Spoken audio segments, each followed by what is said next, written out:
Amiens, le 24 juillet 1960. Le soleil brille sur la capitale picarde.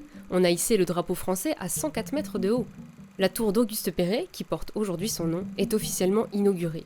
Mais sa construction n'a pas été de tout repos. Des premiers croquis en 1942 à l'inauguration en 1960, il aura fallu 18 ans au célèbre architecte français pour faire sortir de terre la plus haute tour d'Europe. Et oui, la Picardie n'a pas été épargnée par les deux guerres mondiales, qui ont entraîné de graves pénuries de matériaux. Mais Perret a la solution, le béton armé. Dans les années 60, la tour détenait le record du plus haut gratte-ciel habité d'Europe. Plus grande que la tour de Pise et que la Statue de la Liberté, elle dépasse même le Big Ben de Londres depuis 2005 avec son horloge de verre.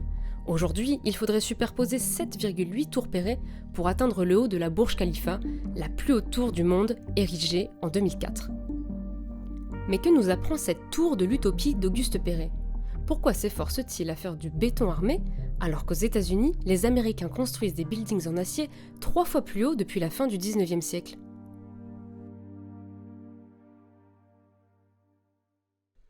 Amiens, le 18 mai 1940, 15h. Les moteurs des avions de la Luftwaffe vrombissent. Le ciel se charge. Les bombardements détruisent les points stratégiques de la capitale picarde, la gare du Nord, la gare Saint-Roch, le faubourg Saint-Pierre, à proximité de la citadelle, et la gare de triage de Longo. Le lendemain, une nouvelle pluie de bombes se déchaîne sur la ville qui s'embrase. L'incendie dure plusieurs jours. Au petit matin du 20 mai 1940, les chars de l'armée nazie pénètrent dans la ville en ruine. 2 mois plus tard, la France passe sous le régime collaborationniste de Vichy. Mais il faut déjà penser à la reconstruction. Sous l'occupation, Perret est nommé membre du Conseil supérieur de l'Ordre des architectes en 1941. La création de cet ordre par le régime de Vichy satisfait la profession qui réclamait cette mesure depuis les années 30. En contrepartie, le régime de Philippe Pétain applique sa politique de révolution nationale, c'est-à-dire l'interdiction des associations professionnelles et des syndicats, ainsi qu'un quota maximum de 2% de juifs et de francs-maçons.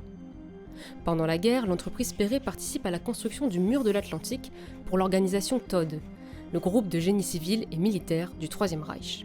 Cette collaboration avec les nazis permet d'éviter le STO, service du travail obligatoire en Allemagne, à ses employés. Mais Perret s'engage aussi contre l'occupant allemand. Il sauve l'architecte juif Charles Preissler en lui fournissant de faux certificats de travail.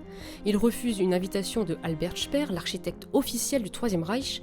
Avec l'industriel Ernest Mercier et le sociologue André Siegfried, Perret envoie des informations sur l'opinion publique française à Londres, le fief de la résistance. Retour à Amiens. En 1942, Auguste Perret est chargé de la conception du quartier de la gare. C'est Pierre Dufaux, un jeune architecte qui entame sa brillante carrière, qui lui confie cette mission.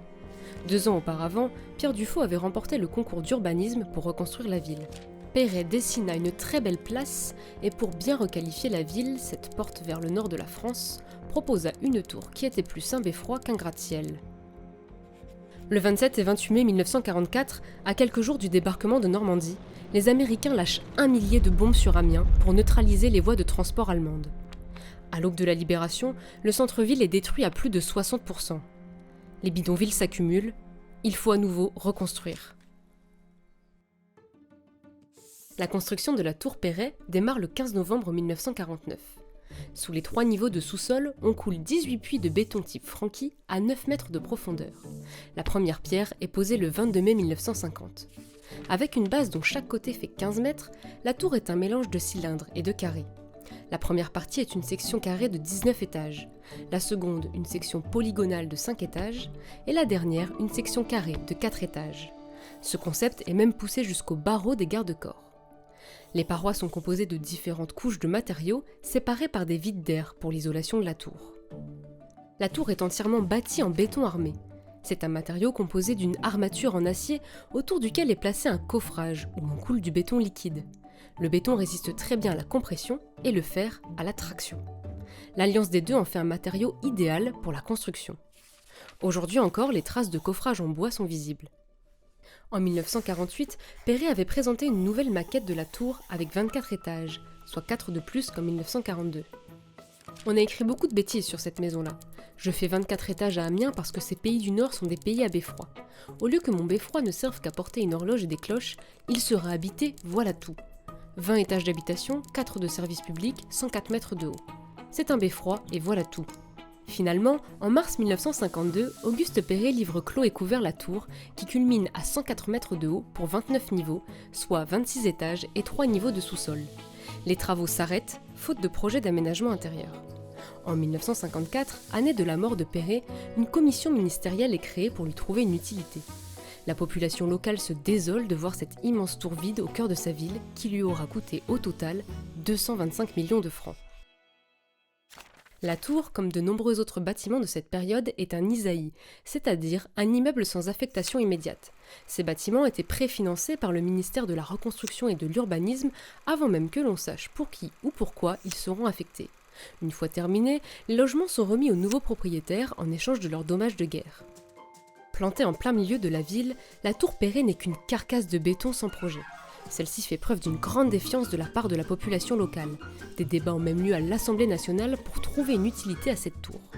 En 1955, l'administration préfectorale la propose pour 50 millions de francs au département de la Somme pour y installer ses archives. Le département refuse l'offre. La presse locale fait ses choux gras des multiples rebondissements. Faudra-t-il couper en deux la tour Perret pour la rendre habitable ? Titre le Courrier Picard le 4 juin 1957. Après 7 ans d'inoccupation, la tour est finalement rachetée en 1959 par l'architecte français François Spoerry pour la modique somme de 15 millions de francs, soit 6% de son coût de construction. La tour est finalement inaugurée le 24 juillet 1960. Dès lors, des entreprises y installent leurs bureaux pour profiter du prestige de la tour. Des logements y sont également aménagés. Le projet d'horloge, initialement prévu sur les plans et sur les maquettes de Perret, a été totalement abandonné. Mais une légende urbaine raconte que l'horloge existe bel et bien et que personne ne sait où elle est. Cette tour est le symbole de la reconstruction et de la résurrection de la ville d'Amiens. Chez Perret, le béton armé est toujours assumé. Le style néoclassique de l'architecte réside dans une structure apparente, ce qui donne une lisibilité caractéristique à l'ouvrage. Le béton de Perret est travaillé finement pour éviter l'effet massif du matériau. Les surfaces et les couleurs contrastent pour faire ressortir l'ouvrage. Le rose des gravillons de la Moselle tranche avec le gris ambré des granulats de granit breton. Le béton bouchardé prend alors des teintes particulières. Mon béton est plus beau que la pierre. Je le travaille, je le cisèle, par des agglomérats de cassons de granit ou des grès des Vosges. J'en fais une matière qui dépasse en beauté les revêtements les plus précieux. Le béton est une pierre que l'on reconstitue et qui ne change pas. Le béton est une pierre qui naît et la pierre naturelle est une pierre qui meurt. Malgré les efforts de Perret, le béton est redevenu aujourd'hui un matériau que les architectes préfèrent souvent occulter. Le béton est également sujet de toutes les attentions pour le désastre écologique qu'il représente. Chaque seconde, 150 tonnes de béton sont coulées dans le monde, ce qui représente 7% des émissions mondiales de dioxyde de carbone selon le GCCA, 3 fois plus que le transport aérien. Le béton est également un très gros consommateur de sable et d'eau, des denrées limitées et en danger. Des alternatives au béton traditionnel se développent, comme le béton de chanvre ou le béton d'argile.